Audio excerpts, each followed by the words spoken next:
few games that manage to shake you to the core, but when one does, it really is an experience you can't forget.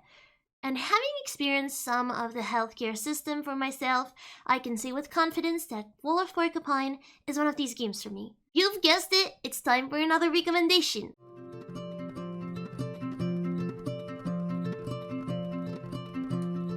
Fall of Porcupine is a small German indie game developed by Critical Rabbit. It's a very visually pleasing experience, and it tells the story of Finley, a young doctor that just arrived in Porcupine and is ready to start his new job at the town's hospital. There he gets to meet the town's inhabitant, but also take care of them and manage his career. However, being a doctor isn't easy, and as much as helping patients brings him joy, it also comes with hardships and pains. Fall of Porcupine is a message of love to healthcare workers and seems to really understand their most important struggles. It manages to talk about issues with a serious tone, but also to have a lighthearted tones at other points of the story and put an emphasis on the joys of life. It seems like the creators really understood how nuanced life can be, and I really like nuance in my games. Do note that the game does have a few trigger warnings at the beginning, specifically because it deals with very serious topics like illness,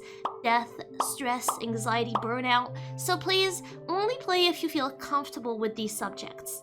As for the gameplay, Fall of Porcupine will require that you treat patients during 1 week. Each treatment is done with a mini-game, and the game has accessibility options for people with dyslexia, which is very neat. Not so great, however, is the controller compatibility.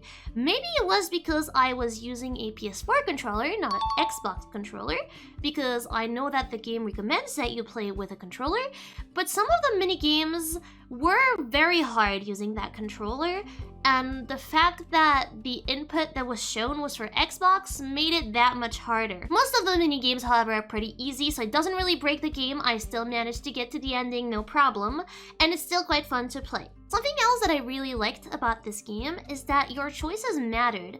They had an impact on the activities you would do, specifically outside of the hospital, and this means that you can replay this game a second time, and that lets you see other things that you hadn't seen before. Overall, Fall of Porcupine is very much carried by its story and visual, and the gameplay is kind of secondary, but it does make for a really immersive and emotional experience that I warmly recommend.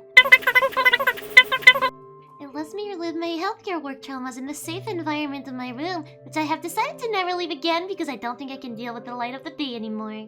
If the visual novel aspect of the game is interesting to you, I can also definitely recommend this game right here.